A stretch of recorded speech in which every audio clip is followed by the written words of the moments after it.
Hello friends, welcome back to the fifth lecture of time and work. पिछले 4 lectures में हमने कई सारे सवाल इस चैप्टर से रिलेटेड सॉल्व किए हैं। कुछ अच्छे भी थे, कुछ आसान भी थे, कुछ ऐसे भी थे जो ट्रिक्स से भरे हुए थे। 5वां लेक्चर स्टार्ट कर रहा हूँ मैं, और पिछले 4 लेक्चर्स अपलोड हो चुके हैं यूट्यूब पे। तो ये पहला सवाल है, A B and C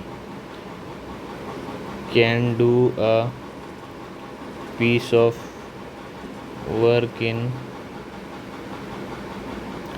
20, 30 and 60 days respectively।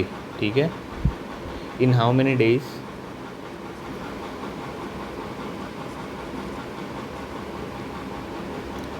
Can A do the work if he is assisted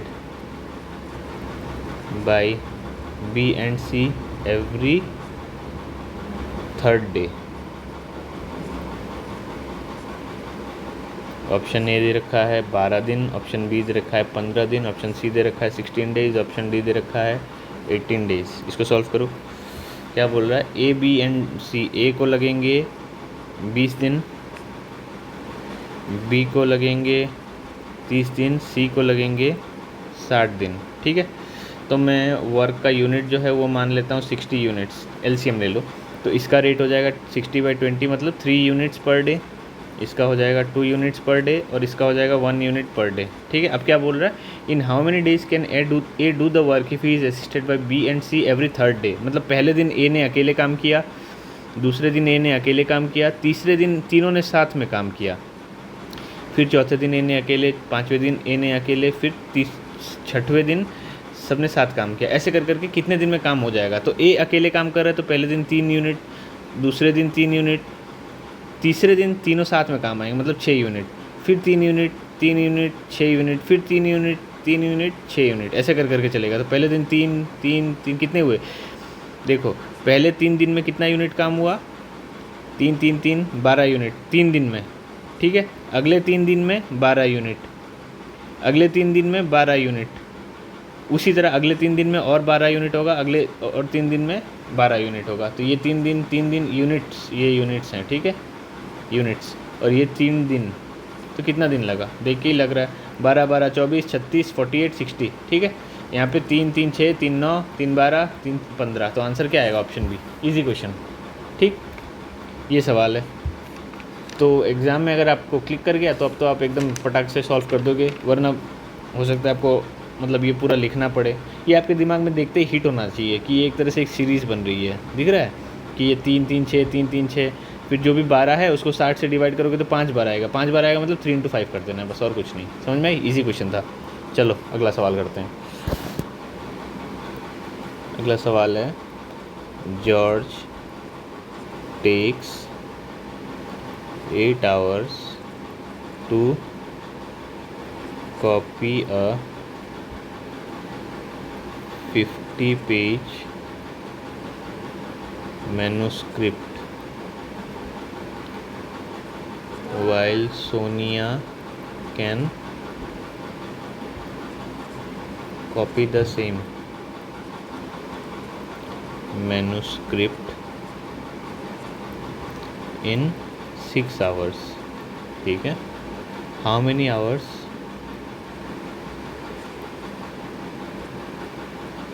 would it take to copy a 100-page manuscript if they work together। ठीक है, ऑप्शन दे रखा है 6/7 आवर्स, ऑप्शन बी दे रखा है 9 hours, option C दे रखा है 8 hours, option D दे रखा है 14 आवर्स। ठीक है, इसको सॉल्व करो। क्या बोल रहा है? जॉर्ज बोल रहा हूँ, George takes 8 hours for 50 pages. उसी की जगह सोनिया को 6 घंटे लग रहे हैं फॉर 50 पेजेस। तो 100 पेजेस का काम अगर करना हो, in how many hours would it take to copy a 100-page manuscript if they work together. 100 pages का अगर काम करना हो तो कितने घंटे लगेंगे? तो इससे देखो यहाँ से उसका रेट निकल सकता है 50/8 पेजेस पर आवर, और इसका हो जाएगा 50/6 पेजेस पर आवर। ठीक है, तो कितना टाइम लगेगा टोटल जो वर्क क्या है 100 पेजेस का, और इनका रेट क्या है 50/8 प्लस 50/6। वो जो हम वर्क वाला यूनिट लेते थे ना, वो वर्क वाला यूनिट यहाँ पे 100 यूनिट्स, मतलब 100 यूनिट की तरह समझ लो। समझ गए? इतना तो आई होप आपको अब तक हिट कर चुका होगा कि वो जो 100 यूनिट में लेता था, यहाँ पे वो 100 पेजेस के बराबर है। ठीक है, इतना तो क्लिक कर गया होगा। तो इसको मैं करूँगा तो 100, इसका LCM लो तो 24, 150, और ये हो जाएगा 200। ठीक है, तो 2400/350, इसको मैं करूँगा तो 240/35, ये करूँगा तो 48/7, 48/7 को करूँगा तो 676 ऑप्शन ए। ठीक है, ये आंसर है, और ये आपसे पूछा है MAT 2015 में, इजी क्वेश्चन। ठीक, आगे बढ़ो।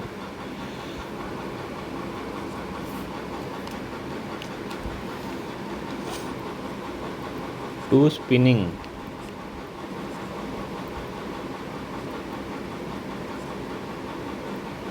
spinning machines A and B can together produce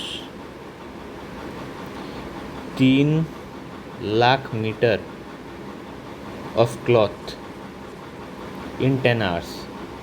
In 10 hours, if machine B alone can produce the same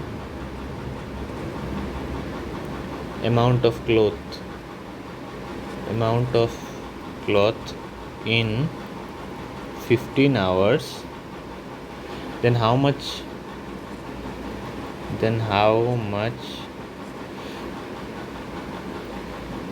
cloth can machine A produce in 10 hours?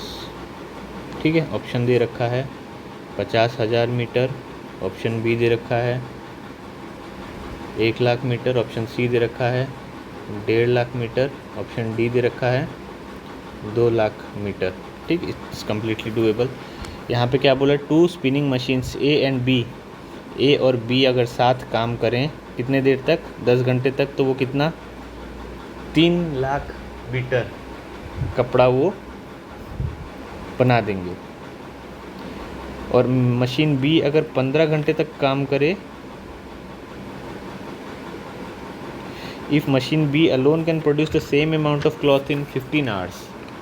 ठीक है, मशीन B अगर 15 घंटे में उतना ही कर रही है, उतना मतलब कितना 3 लाख, जितना alone can produce the same amount cloth 15 घंटे में ये कितना कर देगी, सेम मतलब 3 लाख। तो B कितना कर रही है पर आवर कर रहे हैं 3 लाख बाई 15 करोगे तो 20,000 हो जाएगा मीटर्स पर आवर। ठीक है, तो वो चीज़ यहाँ पे पुट करो पहले, ये वाली वैल्यू, तो उससे A निकल आएगा। तो 3 लाख बाई 10 हो जाएगा 30,000, 30,000 माइनस 20,000, 10,000 मीटर्स पर आवर। मैंने कुछ नहीं किया, ये वाली वैल्यू बस इस इक्वेशन में पुट करी, और ए का जो रेट है वो मैंने निकाला। समझ गए ना कि ये 10 इधर जाएगा तो 30,000 हो जाएगा, 30,000 में से B को माइनस भी तो करोगे तो 10,000। अब बोल रहा है कि 10 घंटे में ये मशीन A अगर चले तो वो अकेला कितना कपड़ा बना देगा, तो 10 से मल्टीप्लाई कर दो, 10A मतलब 10,000 इंटू 10 कर दो, 10,000 इंटू 10 करोगे तो क्या हो जाएगा, एक जीरो और बढ़ जाएगा, तो 1 लाख मीटर। 1 लाख मीटर कौन सा, option B.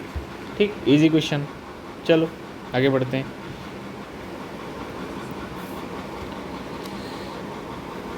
Ten men can complete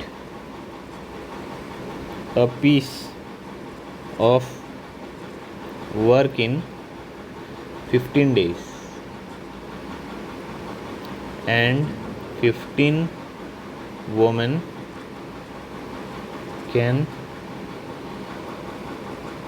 complete the same work in 12 days. ठीक है, if all the 10 men and 15 women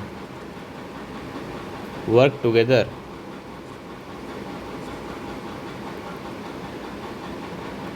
in how many days will the work get completed? Option A 6, option B 6 1/3, option C 6 2/3, option D 7 2/3। करो इसको, क्या बोल रहा है। 10 men can complete a piece of work in 15 days। 15 दिन तक 10 man अगर काम करे तो वो वर्क कंप्लीट हो जाएगा। उसी तरह 15 वोमेन कैन 12 दिन तक कोई 15 वोमेन काम करें। इसको यार वर्क को ऐसे रिप्रेजेंट कर दो, स्मॉल एक्स पकड़ लो, तो भी वो वर्क कंप्लीट हो जाएगा। ठीक है। If all the 10 men and 15 women work together in how many days will the work get completed. अच्छा, तो मैन को मैं लिख सकता हूँ m equal to x by 150, उसी तरह women equal to x by 180 लिख सकता हूँ ना। अब बोल रहा है कि अगर साथ में 10 मैन और 15 वोमेन साथ में काम करें कितने दिन तक मुझे नहीं पता, वही निकालना है, टी डेज तक, तो वो एक्स काम कंप्लीट हो पा रहा है। ठीक है, तो टी को मैं ऐसे लिख सकता हूँ ना, x divided by 10 man plus 15 women. तो एक्स डिवाइडेड बाई 10 मैन मतलब 10 into x by 150 plus 15 into x by 180। ये मैंने यहाँ से ये वाले वैल्यूज़ उठा लिए, तो x divided by x by 15 plus x by 12। ठीक है, तो इसको मैं करूँगा तो ये आ जाएगा, इधर 15 इधर 12 27, 180 बाई 27 वही होगा आई होप। ये मल्टीप्लाई करूँगा इधर 12, हाँ, तो 180 बाई 27 करके देखो कितना आ रहा है। 6 तो कर ही सकता हूँ, हाँ 6 करूँगा तो ये आ जाएगा 2 4 162 18 0। हाँ, तो ये करूँगा ना तो 6 27 18 6 2/3, ये 9 से कैंसिल हो जाएगा ना, सॉरी ये 9 से कैंसिल होगा तो 6 2/3, तो आंसर निकल के आएगा ऑप्शन सी। ठीक है, 6 2/3 आवर्स। ये पूछा गया है MAT 2015 में। Easy question, another easy question, आगे बढ़ो। चलो, a man and a boy together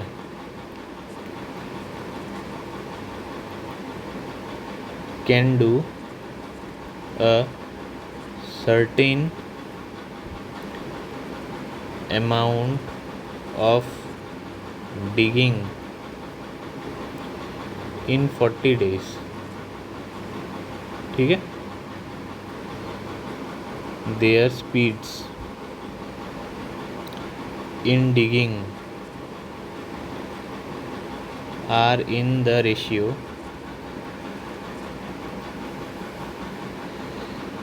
8:5। ठीक है, how many days will the boy take to complete the work if engaged alone। Option A 52 days, option B 68 days, option C 80 days, option D 104 days। ठीक, इसको solve करो। Again easy question, a man and a boy together can do a certain amount of digging in 40 days। 40 days तक man और boy काम करते हैं, x काम मतलब डिगिंग को एक्स मान लो। Their speed in digging are in the ratio of 8:5। अच्छा, मतलब m बाई बॉय इज़ 8:5। ठीक है, इसका क्या मतलब हुआ कि 5m इक्वल टू 8b, तो m इक्वल टू 1.6b ऐसे लिख के रख दो अभी के लिए। How many days will the boy take to complete the work if engaged alone. अच्छा, तो ये वाली वैल्यू यहाँ पे लगा दो ना, तो मेरे को रेट मिल जाएगा। तो m plus B equal to x by 40 में लिख सकता हूँ ना। तो m इक्वल टू 1.6 बी लिखूँगा तो 1.6 B plus B equal to x by 40, तो b equal to x by 2.6 करूँगा तो 26 इंटू 4 इज़ 104। ठीक है। अब इफ़ एंगेज्ड अलोन मतलब t टाइम पकड़ लो into B equal to x, वही काम कितने दिन में होगा, x काम करना है t डेज़ में, तो b को मैं t equal to x by B लिख सकता हूँ, और x और b की वैल्यू यहाँ से उठा लो, तो x बाई 104 करोगे तो 104 आएगा। तो आंसर मेरा निकल के आया ऑप्शन डी 104 दिन। और ये आपसे पूछा है RRB 2015। कई बार ना मैं ये क्वेश्चन लिखने के बाद ये वाला डेट में लिखता नहीं, ये वाला जो किस एग्ज़ाम में पूछा मैं लिखता नहीं हूँ। ये मत सोचना कि मैं लिखना भूल गया, वो सैम्पल प्रॉब्लम होता है, एक्सरसाइज का प्रॉब्लम होता है। ठीक है, अगला सवाल करता हूँ। चलो एक और सवाल कुछ वैसा ही पर लैंग्वेज घुमा के पूछिए। A does half as much work as B in 1/6 of the time। ठीक है। if together they take 10 days to complete a work, how much time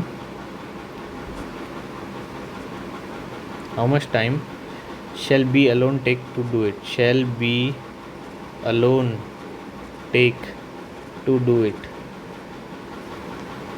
option A दे रखा है 30 डेज,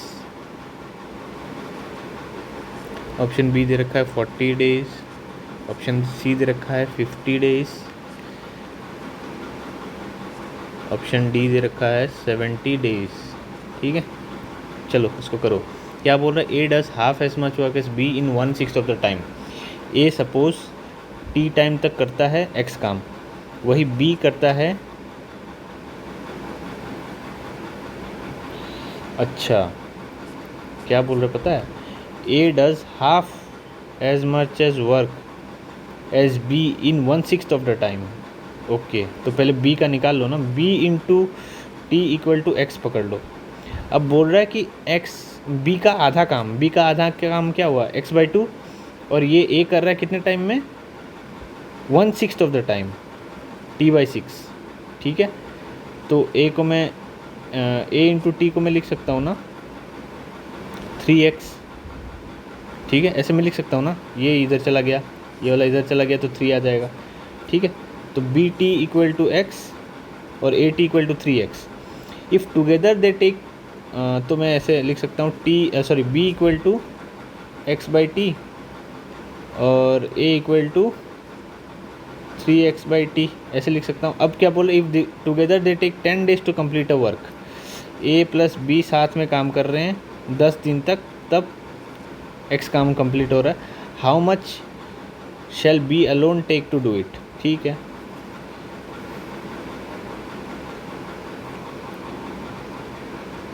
तो देखो how much time shall B alone take to do it, पता है be alone कब काम कर रहा है, ये वाला टी की वैल्यू पूछा है।